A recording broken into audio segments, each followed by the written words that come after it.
Knowing what kind of economy you live in determines how much money you make.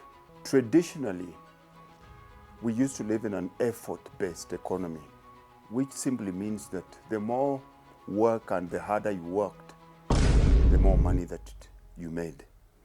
Now, we as black people, we grew up using and doing manual labor as our main source of survival.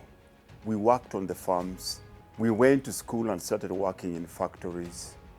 And the world tolerated us because they needed physical labor. And which means that during colonial times, people invested in our education. Now, majority of us, unfortunately, haven't realized which kind of economy we live in. And we live in a result-based economy. We live in an economy where people don't really care how hard and how long you work. You get paid and charged entirely based on the results that you've produced. How does that affect who we are as a people and as a race? If you look at the movies, you'll find your sci-fi movies are the ones that tell us how the future will look. And most sci-fi movies, you'll never find a black face in the future. Apart from the movie The Weeknd, a movie where most black people, we went crazy because we had the first black superhero.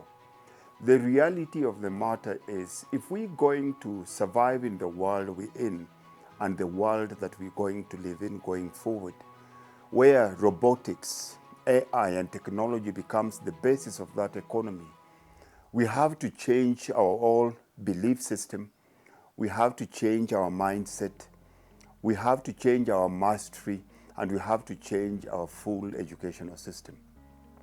Now, if we're being paid based on results, and we still take our kids to physically go to school, get a good education, get work, and be employed in a factory or work on a farm, things where all of a sudden that the new economy now is technology, the new land now is technology, the new landlord is going to be feudalism, where they decide how do you access technology, how do you access social media, who decides who's going to send your email, how will you create a community online. Now, we're still based purely fighting for land.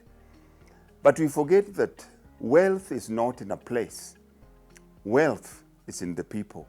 Because unless the people are educated enough to be able to bring the wealth out of the land, we can still have Africa, which has 75% of the world's arable land. But the majority of our people still survive on less than $1 a day, and majority of people still go to bed hungry. Now that makes you ask yourself simple questions. What is it that we're doing that is not working for us? What do we need to change? And how do we improve the lives of our people collectively? And this brings me back to my favorite book, the book of Genesis. Because in the beginning, you see very well that God creates Adam. Genesis 1:26 says, and God says, let's create man in our own image and after our own likeness. And all of a sudden, voila, Adam is created.